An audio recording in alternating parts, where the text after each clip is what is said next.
अगर मानते हो कि भगवान हैं तो फिर भगवान पूजा करने से खुश नहीं होते हैं। भगवान को खुश करने के लिए कर्म अच्छे होने चाहिए। सिर्फ पूजा करने से भगवान खुश नहीं होते हैं। अगर कर्म गलत है तो पूजा व्यर्थ में ही जाएगी। मंदिर, मस्जिद या गुरुद्वारा जाने से पहले घर में माँ बाप की सेवा और दूसरों की मदद करना सीखो। लोग माँ बाप के चले जाने के बाद लाखों रुपयों का तामझाम खड़ा कर देते हैं। बड़े भोज, चमक दमक वाली सजावट, पकवान बनवाते हैं कि लोग कहें वाह, खाने में तो सब कुछ बढ़िया था, हलवा, पूड़ी, पनीर, मिठाई, सब कुछ, ताकि समाज तारीफ करे। आंसुओं में भीगी आवाज में कहते हैं मेरे माँ बाप तो भगवान थे। पर सोचो जरा, अगर सच में माँ बाप भगवान थे, उनके जीते जी उनकी पूजा क्यों नहीं की? उनके दुख में उनका साथ क्यों नहीं दिया? उनकी थकान में एक गिलास पानी क्यों नहीं दिया?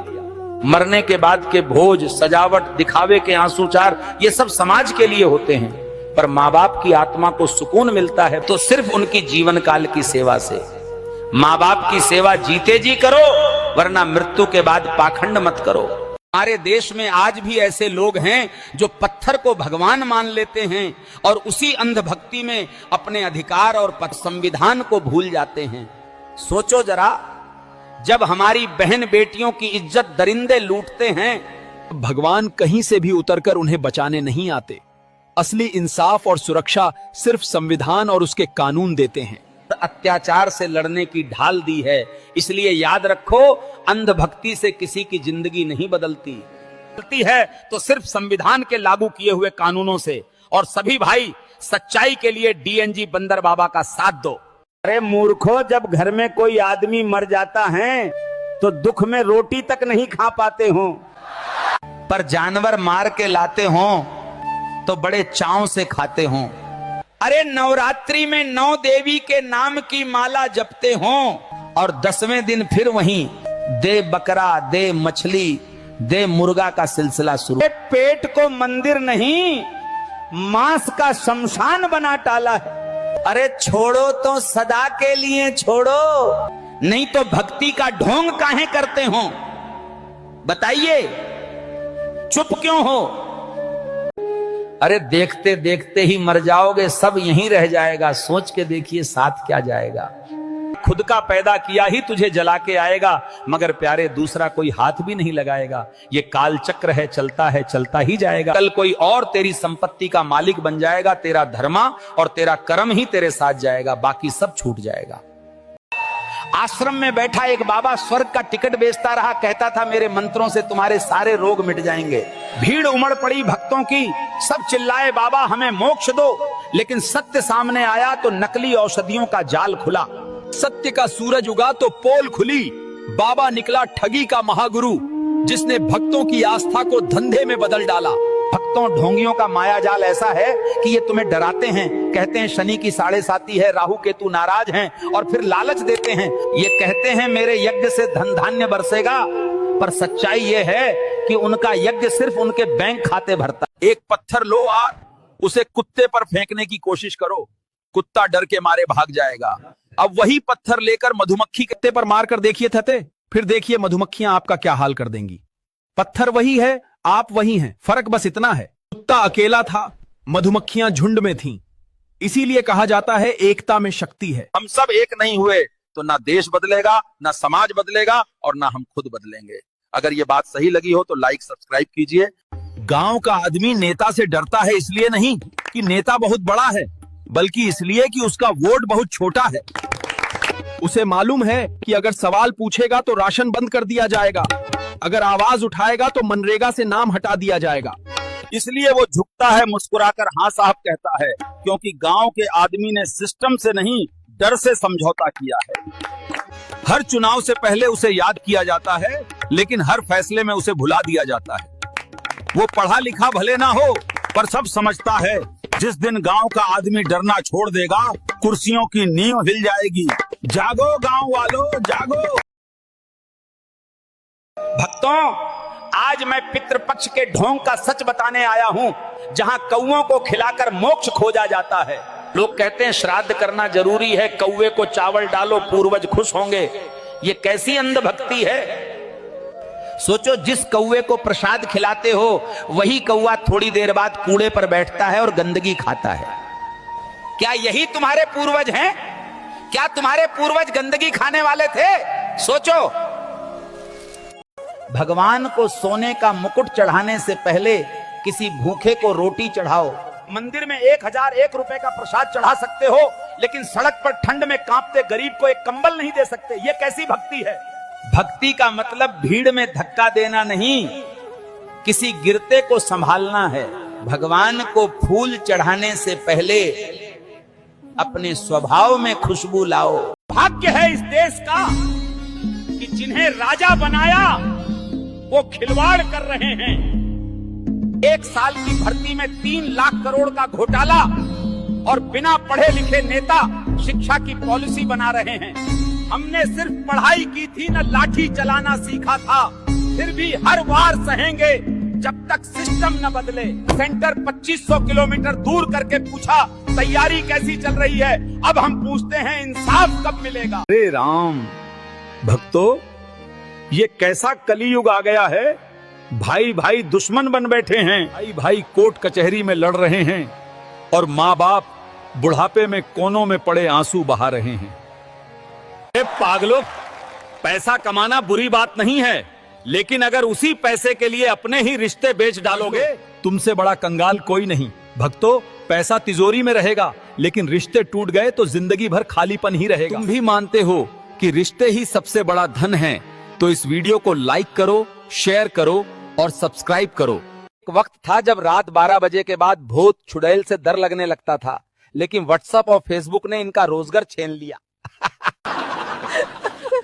आज के इंसान को 3 वक्त की रोटी के साथ 1 महीने का नेट पैक भी जरूरी है।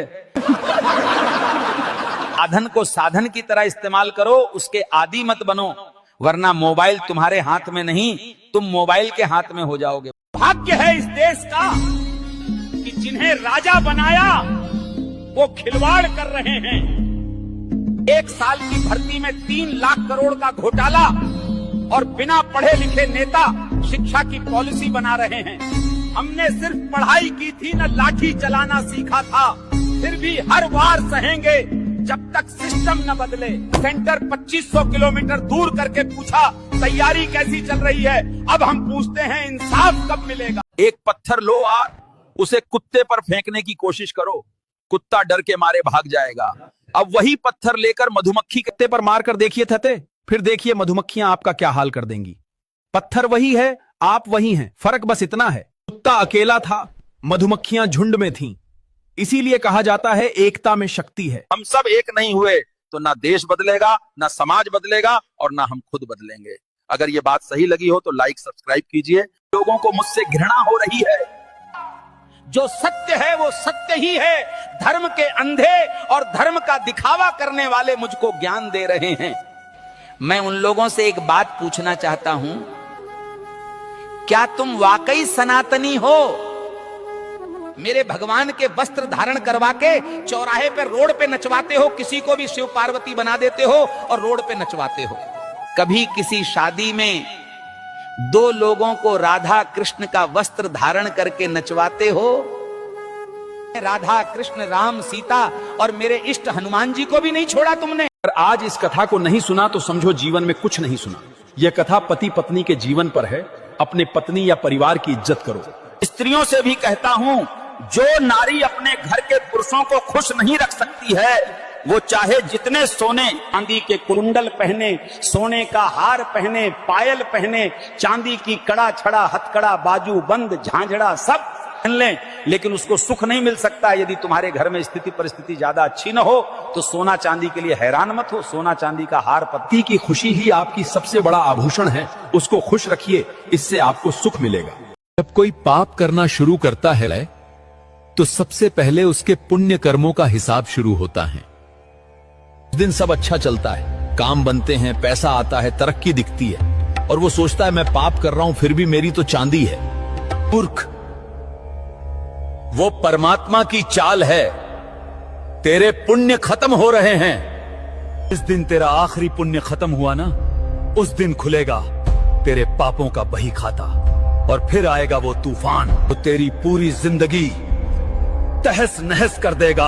अभी भी वक्त है, या तो रास्ते पर आ जा, वरना जिस दिन उसने ठान ली तुझे वापस लाने की, तू खुद भी नहीं समझ पाएगा क्या मेरे साथ हो क्या रहा है। दशहरा में रावण को इसलिए जलाते हैं क्योंकि वो बुराई का प्रतीक है। अहंकार, लालच और अधर्म का राजा था रावण। राम ने उसे मारा था ये दिखाने के लिए कि चाहे बुराई कितनी भी ताकतवर हो, जीत हमेशा सच्चाई और धर्म की होती है। रावण जलाना मतलब बुराई को हर साल याद दिलाना कि उसका अंजाम क्या होता है, जल के राख होता है। समझ आया? बताइए चुप क्यों हो? देश को अब योगी चाहिए, न कि दारू के ठेकों में पड़े हुए नशेड़ी। भारत को राम चाहिए, रावण नहीं। कुछ महारथी तो ऐसे हैं, जब तक सुबह उठकर पहला पैग ना पी लें तब तक उनका पेट साफ नहीं होता। एक पैग से जो शुरुआत होती है फिर रोज की लत बनती है और धीरे धीरे पूरी जिंदगी को बर्बाद कर। तुम कहते हो श्राद्ध से आत्मा तृप्त होती है, पर आत्मा भूख प्यास से परे है, अमर है। आत्मा को चावल रोटी नहीं चाहिए, आत्मा को चाहिए प्रेम, सेवा और सत्कर्म, वो भी जीते जी।